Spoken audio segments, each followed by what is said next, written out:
The smiles of Patricia and Cliff Burns had faded. Just like their marriage, after years of reported domestic violence, Patricia had enough. When he got violent, he would like black out and there's no stopping. So she and her daughters moved out and started over in this upstate New York apartment. They remember seeing the joy return to their home when Patricia started dating her neighbor. She said she was so in love with him and he was just a nice guy. The impromptu kitchen dance parties returned, and the Burns women started to put the abusive past behind them. You and your sister did not talk to your father. He told me, he was like, never talk to me again. And I was like, if that's what you want, that's how it's gonna be. It had been nearly 8 months since Cliff had communicated with his girls, but as the holidays approached, 14-year-old Autumn would extend an olive branch via text message writing, quote, "I just wanted to tell you I love you and Merry Christmas." His response was downright creepy. He said, "I have a special gift coming soon, something for everyone to talk about, and it will be hand-delivered on foot, not by car." He continued, quote, "A very special gift I hope all your friends are there to see, especially Harley." You believe that December 22nd text message was a direct threat to you and to your family? Yep. So did Harley's stepsister Megan, who immediately shows it to their mother. My mom was actually taking out the ham to defrost it for Christmas, and I was like, is he gonna come up here and kill us? And she goes, Megan, no, Megan, he's mean, but he's evil, but he's not that evil. Little sister Autumn responds to her dad, quote, "Get it together. I know what you think you want to do, and believe me, that won't end well. The only reason you feel so bad is because of what happened to your parents. You haven't ever got the time to grieve." I think that everybody just assumed he was gonna come up there and beat up Mom. 2 days pass. It's now the evening of the 24th, Christmas Eve. Harley leaves to do some last-minute shopping with friends. We actually took a picture that day, a selfie by the Christmas tree. And the last thing she said to me was, "I love you, be safe." Patricia was in the kitchen preparing Christmas dinner when the devil arrives at her doorstep. He knocked on the door and just swung it open. She was like, oh, backing into the wall, and I was like, oh my God, and then all of a sudden I see somebody in full camo, even a mask, pushing Mom up against the wall.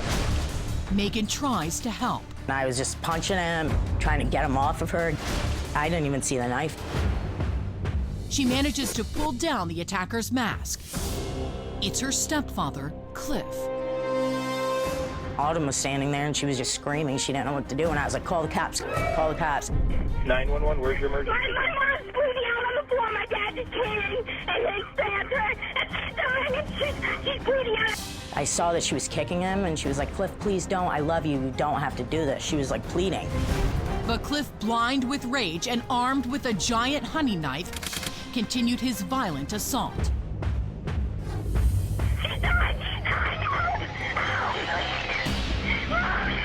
I didn't even know I was cut at first. I was still trying to help my mom. And I looked down, and my whole arm's open. And that's when I realized I was stabbed. My sister's bleeding too. I heard my mom in my head go, Megan, run and go get help, go get help. So I ran outside. I was so in shock that I tried to hop over a snowbank because there was no room between the car and the snowbank, that I was stuck in there. Inside the house, the vicious attack was finally over. He's on foot, he ran. I don't know if What's he wearing? He's like 5'9", 5'10". He's bald. He's wearing camouflage right now, and I think he's gonna go out into the mountains. Megan, still stuck in the snowbank, was frozen with fear when Cliff made his way outside to find her. He was walking towards me, and I was like, Cliff, why? Cliff, why? I was like getting ready to be stabbed in the back. I was like, he's coming for me. Fortunately, Megan's screams for help were heard by people at a nearby restaurant who came out to see what was going on, spooking Cliff. If those people didn't run out, he probably would have finished me off too. Dripping blood everywhere, Megan managed to free herself and stagger back up the stairs into the apartment.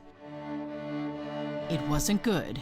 Oh my God, my mom's dying. There's pools of blood on the floor. My sister sister's gonna die. You need to get people here. Once I saw blood coming from my mom's mouth, I knew that she wasn't gonna make it. And I was like, Autumn, tell her how much you love her. And she goes, why? Mom's strong, she's gonna live. And I go, tell her how much you love her, Autumn. Is she breathing? Stay with us, you're stronger. You can do this, Mom. I know you can. She's dying. She's on her way out, please. Help. Ma'am, I know I'm trying to get people there. No, you don't understand. She's the last thing I have. Miles away, their sister Harley was eating McDonald's with friends, laughing and having a good time, when she started noticing some strange post on her sister's Facebook page. What were they saying? They're like, Autumn, where are you? What's going on? Why are there cops at your house? I called the house.